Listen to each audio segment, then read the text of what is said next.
Hey everybody, welcome to Two Brothers, One State. It's been a while since we recorded, but we are glad to be back. Wanted to talk about the breaking news. The Falcons getting rid of Raheem Morris and Terry Fontenot. Bill, I know you were kind of leaning towards keeping Fontenot for a while and getting rid of Raheem. So where do you stand now that we know what's happening and what's done? I'm with both. I mean, it's fine because, really clean house. Get rid of just the stank of the past 8 years, frankly. So just need to, everything's moving around. Finally getting Rich McKay out of there. Or at least a little bit further away from football operations, even though they say he doesn't have anything to do with it. But just a whole complete wash. I like it. The talent's there. Just got to get good coaches in that can get it out of them. Talent's there now. I think for that reason, Atlanta's a even more desirable job. Yeah, for sure. I think of the ones posted so far, man, I think Atlanta's the best one. I mean, that defense was nasty this year. Finished second only to the Broncos in sacks, which is unheard of for the Falcons. So if you're a coach, I don't care if you're in college or in the league, like looking at the Falcons' job, you got to be excited. And I know folks are worried about Penix's injury history. He's injured this year. But if you do get him healthy on a full season and he's got the right play caller in there, I feel like dude could put up MVP level numbers. Yeah, I think the arm talent's there. Yeah, 100%. Just putting it around and get some kind of play calling in there, not like someone just picking shit off of Walk Loud's menu. Yeah. And that's what, when we were looking, talking about the combined stats for him and Kirk this season, it wasn't too good. Wasn't the worst, but it was not very good. We got Kirko went for 1,700 yards, 10 touchdowns to 5 picks. Penix goes 1982, 9 touchdowns, 3 picks. Combined total 3,703 yards, 19 touchdowns, 8 picks. That would have been all right in the early 2000s. That would have been a decent season. Yeah. This day and age, no, that's not good, especially when you got a 4th overall pick tight end, 4th or 5th overall wide receiver, 9th overall quarterback for a good bit of the season. Yeah. You can't put that up. There's got to be more there than that. Yeah, then the best back in the league, they can do it all, and that's all you can pass for. Yeah, that's Come it. on, man. Yeah, no, it don't make any sense. And that's why I said earlier, man, I said Raheem Morris, his job got lost because of Zach Robinson. That guy should have been, and I hate it, you don't want to say, first-year signal caller, but when you were hired with the expectation of, okay, this is a win-now hire. Like, you've got a team here, come in and win. You can't fool around. Like, you should have cut him out of there after year one, when you could see there was something not clicking with that offense. Well, and he even said in his introduction press conference about he knew it was a win now kind of situation. Yeah, and we didn't win. We didn't win. Well, we did, but only when it didn't matter. You don't win when it matters. That's the problem we were in. I heard someone else last night when the news broke. I was listening to something. I heard that, and they said it perfect, was because I had been telling you, was they play to the level of their competition. Yeah. They either play down or they play up. Beat the Bills, lose to the Jets. Yeah. It's amazing. And I'm glad if someone else said it. It was like, it is ridiculous. Yeah, it was. It was due. It was. The bad thing is, I like Raheem Morris. I liked him back when he was with the Bucks. I wanted this hire to work out. I really did. I thought maybe it could. Even just BSing around on Madden, I've hired Raheem Morris as DC after firing him as head coach. I think he would do good in that position. Yeah. Like, if Ulbrich took another job somewhere and Arthur's son is friends with Raheem apparently, and he's like, hey, look, man, I wouldn't be mad about it if he was DC, but that ain't gonna happen. I mean, he just got canned, Yeah. But in a world where it did happen, like, I wouldn't be mad about it. Like, yeah, Raheem is DC, sure. I mean, for all the crap we can give him, and even have given him, the defense turned around, and he had his hands in it. Ulbrich gets a lot of the credit, of course, being the DC, but Raheem had a big part of that defensive turnaround. And I mean, the sacks alone is just, I can't believe it. Like, it don't seem real looking on websites and seeing the Falcons second in sacks. When? When has that ever happened? Okay, playing rookie on Madden, okay. Yeah. It feels, well, it's not even as good as the year Vic Beasley Jr. beat up on backup tackles. I mean, he had like 3 sacks in a game against the Broncos backup tackles that year, and that was a good sack year. But it was just luck. Like, this was more than luck. Them guys were playing. They were getting after the quarterback. It wasn't just, I mean, yeah, you always are taking advantage of circumstances in football games, but I didn't feel like it was, we got sacks because we got lucky. That was the feeling with Vic Beasley that year. It's like, hey, man, it's sacks. We're finally getting sacks. Yeah. But deep down, we knew he wasn't getting them on a quality starting left tackle. Yeah. So I'm happy it happened. It needed to happen.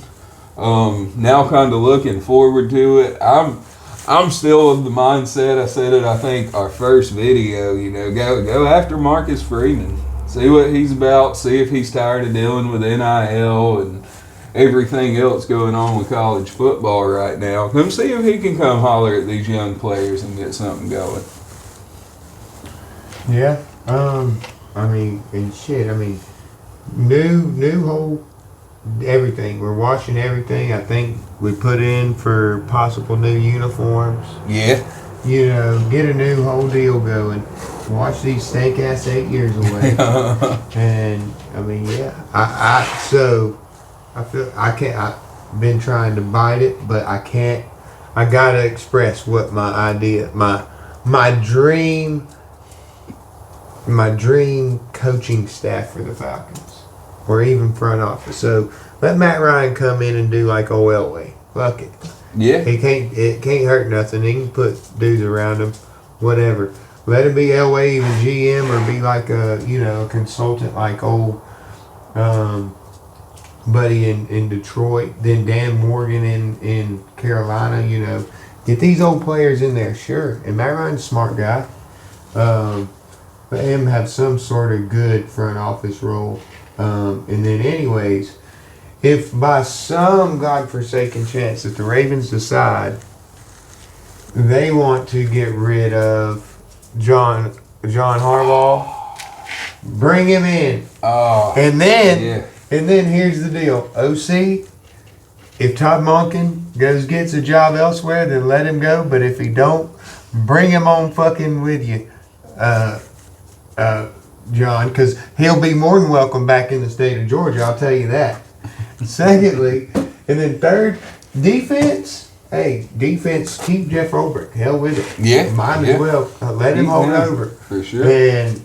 But get John Harbaugh just in. He's not going to be calling the play. Something like we need a good, solid coach that, hey, folks respect him. He's a proven winner. Won a Super Bowl, for Christ's sake.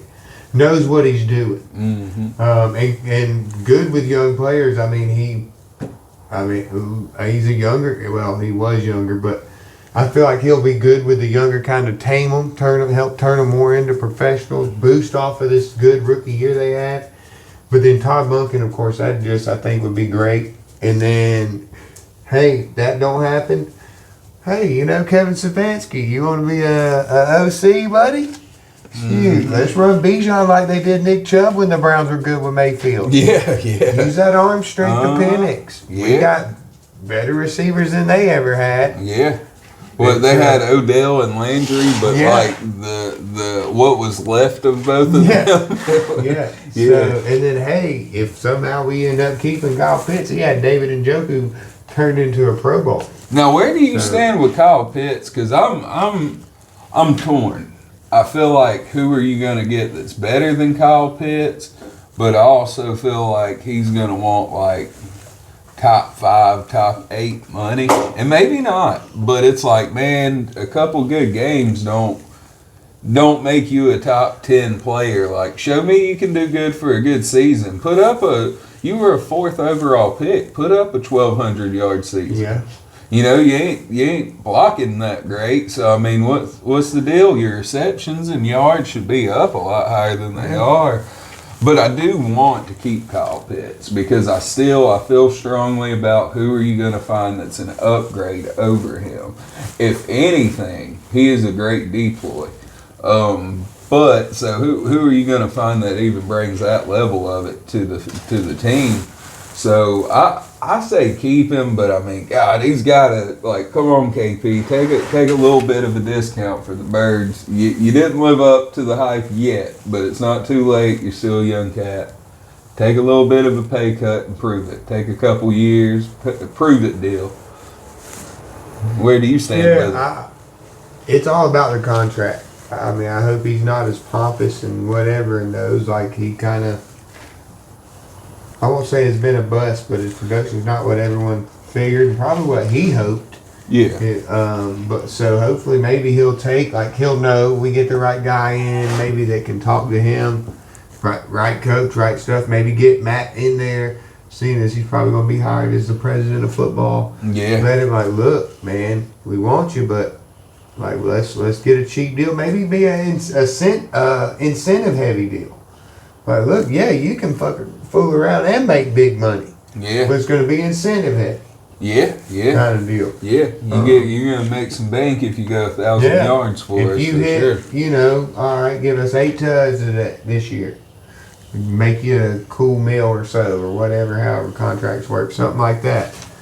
Every 5, or once you hit 500 yards, every 250 is another meal or something like that, So yeah, I mean, and we're looking at our free agents, man. I don't know how we'll overcome this one. I mean, what will the team do without Felipe Franks?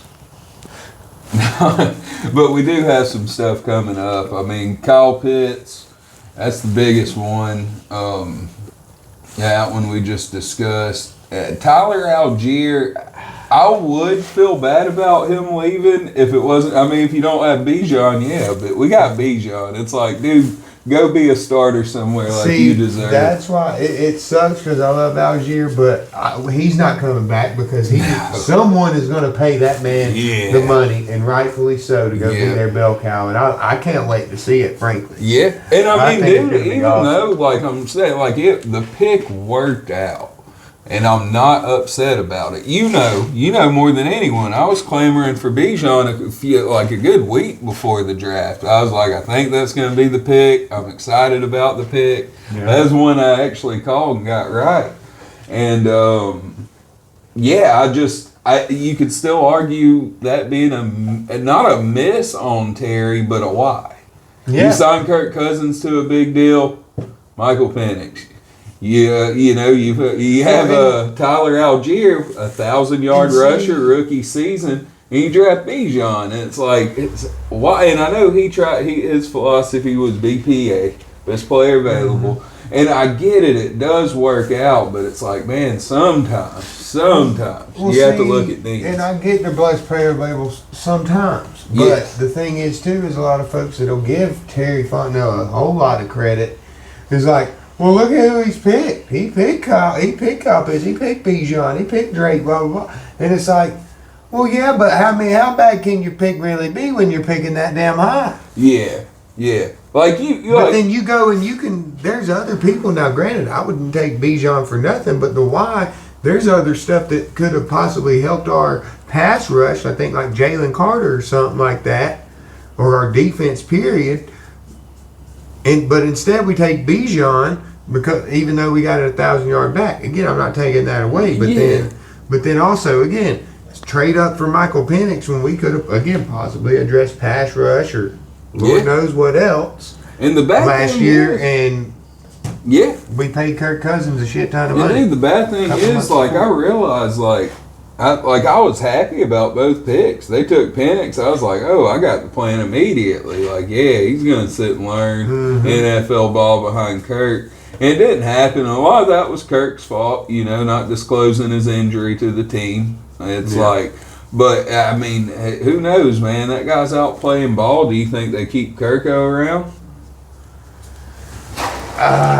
Depends. I mean, if we got to get some cap space somewhere. Yeah, because I've heard the cap's going to be like too much to where we can't not cut him. Like we're going to save so much, it's like a no-brainer. Mm-hmm. But I am worried too. It's like, dang man, is Penix going to be able to go full steam too? Like maybe he's cleared to play week 1, but is he going to be ready to play week 1? So. I'm a little worried, but I mean, I think that's where you kind of look at a dude like Anthony Richardson, Malik Willis, one of them cats to come in and maybe play 3 or 4 games for you until I'm going to call him that until he proves otherwise, until the king is back. I think he's going to come in and I think he's going to ball out this season if they nail this coach high. Yeah. I really do, man, because anyone, it's people everything surrounding Michael Penix right now is negative.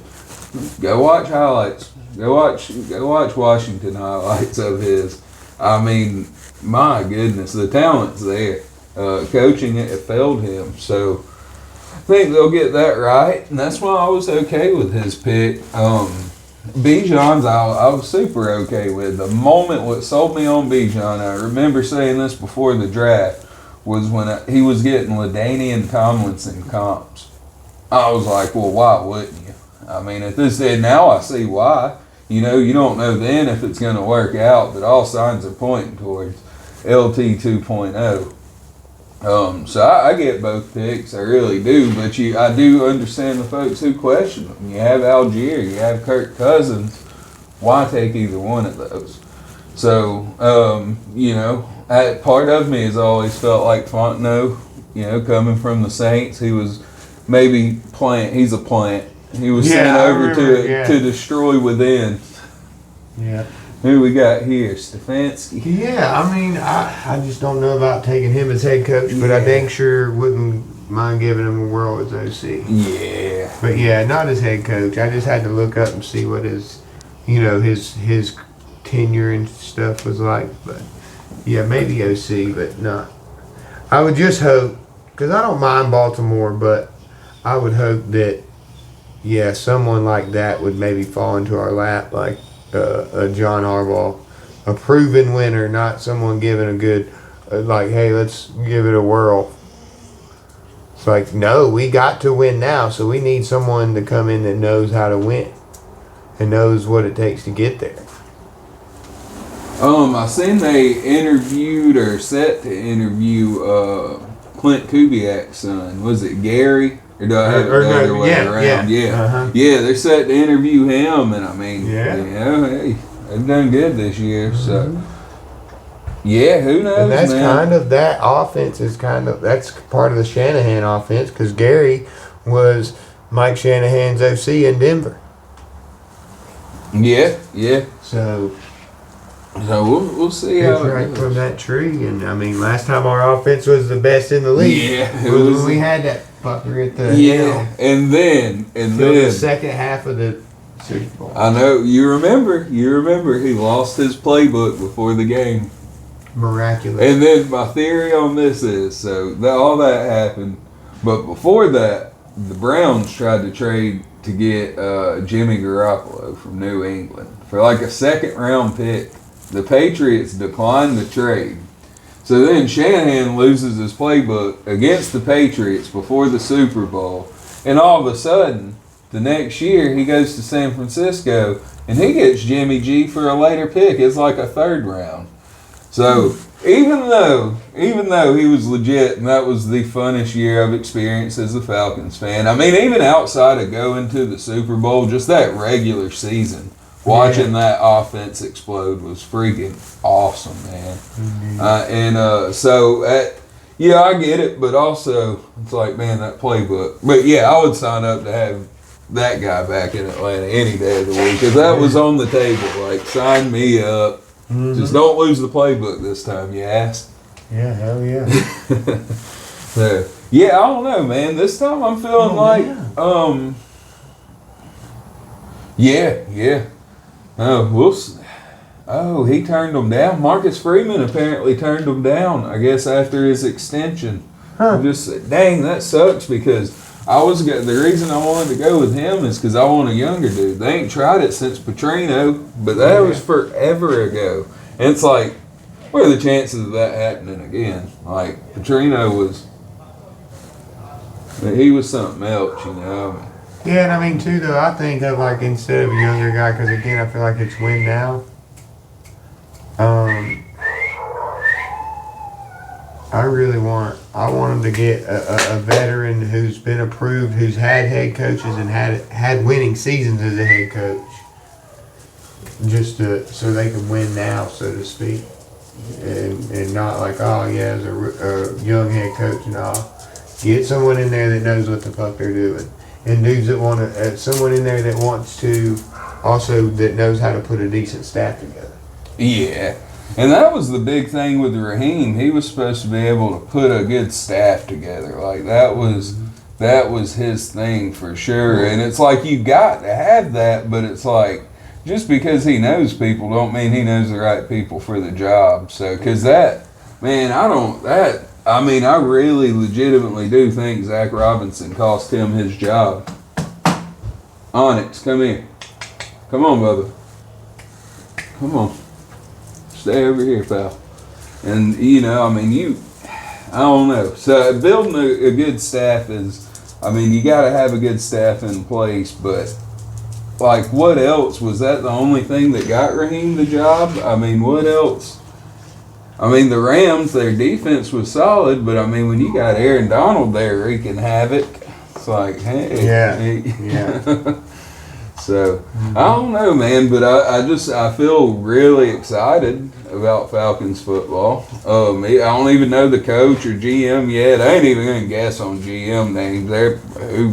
Who the hell, yeah. Yeah, bring TD back. That's about the only name I could give you. I don't want to do that, but it's like, I'm excited, man. I feel really optimistic. Just another new, fresh start, fresh uniforms, but this time, like when we got the new uniform announcement last time, we were going into what many thought was going to be a down year. You lose Julio. It's just, I think we had him the first season in the new unis, yeah. But it's like we got rid of Dan Quinn. Things were changing. It was part of a rebuild. And now it's very similar, like you're getting rid of a head coach, but I don't feel like it's a rebuild. Our roster is good. You need some more pieces, sure. Like we're gonna need some more. We need some more help at wide receiver. Come on. We're really just getting polished. I feel like we need a good polishing. Yeah. And let's put some nice new threads on, and let's yeah. And also another thing about Dan Quinn was our most successful seasons came with, now granted Dan Quinn didn't have head coaching experience neither did Mike Smith, but they were older cats. Mm-hmm. They were like, all right, they gave the structure. Then I see it as you give the OC and the DC the ones, let it hang, but you're the fucking main man. I'm looking here, man, to see some names that are kind of floating around. Top one is Vance Joseph. DC for the Broncos. Who was he coach for? Years ago. I can't remember who it was. I want to feel like it was the Broncos. That's all right, Raheem, if Ulbrich don't come back. Chris Shula. Okay. I'm not familiar. Matt Nagy, no. I'll pass on that. Joe Brady, I'd be interested. Yeah. No, I'm good there, man. What about you? For old Robert Salah. God, it was the Jets though, but it was. And we would keep the same defense and probably keep fucking Ulbrich. But can he get someone in there to call plays? Yeah, and that's another thing. Because if we keep the defense, let's get because our offense has honestly the more talent, I feel like, but we just got to get someone in there that knows what they're doing. Don't be these first year OCs. Ooh. But a lot of folks have said that we need an offensive kind of guy. Yeah. I've seen that's what a lot of folks are. And so Clint Kubiak, I'm telling you, I'd be definitely into that. And I was listening to someone today that made a good point of like if you follow kind of the how Arthur Blank, the pattern of his hiring has been. It's like you go defensive coordinator, then go offensive guy, defensive guy, because you started, which I guess that kind of broke the rule because you went Mike Smith to Dan Quinn, both defense, but then after Dan Quinn goes Arthur Smith, then back to defense with Raheem. So I feel like now it's, and I mean, getting that we see like a good DC, what it can do for a defense, but how much of that was the head coach this year with Raheem. But I feel like DC's just, and I could be completely wrong, but I feel like DC's a little better to manage and easier to get someone in and correct if it's not the right guy than OC. So I feel like you get that offensive-minded guy at head, he'll at least know, even if he's calling the plays, he'll bring in an OC that's going to contribute and really help him and take some off of him. So I like going that route with it. The Clint Kubiak thing really intrigues me. He's headed the breakout of Jackson Smith and Jigma. Sam Darnold's crushing it, which he did last year too. So, but Kubiak, yeah, man. I mean, his dad's got a history with Atlanta, or did, and so I would be on board with that one. He's a fairly new name though. I wouldn't imagine he's been OC very long anywhere. Not that I recall. Yeah. So I don't know. Maybe that ain't the right move. The next one on the list here is Arthur Smith. I mean, you could always bring him back, and we could bring in a little Marcus Mariota here and see if we can get something going with that. And that was that guy, the ego on that man and his offense. I liked it, man. I did like Arthur Smith until his offense was too big. He thought it was just, I plugged Tannehill in there. I could plug anybody. It's kind of like that's how old Chip Kelly ended up doing it in Philly, and it seems like really anywhere he's went that ain't college, he's like, my offense, I can just put whoever and it'll work. My offense, where it's like, it don't work like that. No. You got to be able to sit back and say, hey, this ain't working, and taking that's what it's been. I don't get how we go from having, but I remember me and you talking about this so many times back in the day. You remember how much crap Matt Ryan used to get from his own fan base? I mean, people used to talk, Matt Ryan needs to go. Matt Ryan needs to go. Oh, dude, that drives me crazy. You don't know what you got until it's gone, man. A franchise QB don't just come like that, and we have been in QB hell since Matt Ryan left. Dad was a lot like that, and it's like, see there? Yeah. Look what happens. You got your wish. And I'm like, now look at us. Yeah. Mariota and Ritter were starting for us, dude. Yeah, I'm good with our starters this year. I think they're both decent QBs, but they just, the play calling was atrocious. And I don't know, I've heard different things, like Michael Penix, how much of it were they kind of keeping the offense vanilla? Because, and if so, it's like, why? Why were you? I mean, he's had enough time, to kind of learn and figure out some of those things. So if he's the problem, trade him. Don't sit there keeping him on, hoping it's going to change. So it's either play calling or Penix is just that bad, but I just don't see it, man. Some of the plays and throws he made in college, it's I don't see him. This year, yeah. I mean, you remember that one just dart right up the middle to Drake London, caught it in the end zone. The way he was, it was early in the season. It might have been the first time we've worked the throwbacks this year, and he was just, even him running, diving for the damn pylons and shit like that. He wants to win, and I think and he's got the tools to do it. Yeah. I mean, hell, even if he's a game manager, he's got some of the best weapons to fucking game manage with, and he's got the ability to do that just fine. Yeah. So I feel good. I mean, how do you? I know, not knowing the coach, it's hard to say, but do you feel that refreshment almost of just there's some excitement going into next year, I guess. 100%. It feels kind of washed. Like, okay, there's something to look forward to next. Yeah, for sure. Next season. No, Yeah. I don't know who the coach will be. Because if it was the same, if it was the same stuff, and we ain't got no pick, no, it's just gonna be like, here we go again. Well, if they would have retained him, we know what we would have heard already in the press conference. We've got to execute better. In those other games, this was a good win today, but the games we lost, we've got to find a way to make those not happen and execute better in those moments. Well, you think, Raheem? That would be nice if you executed better in those moments. I got so tired of seeing little clips of him talking about how we got to find a way to execute better. Well, yeah, that's why they're paying you, man. Yeah. What else are you doing? Yeah. Sitting there high-fiving your bros in the training room, no, man, you gotta, I get the players coach guy, I get it. If I were ever a coach, I would want to be that way, but there's got to be, so our penalties, man. I mean, how many penalties did we get?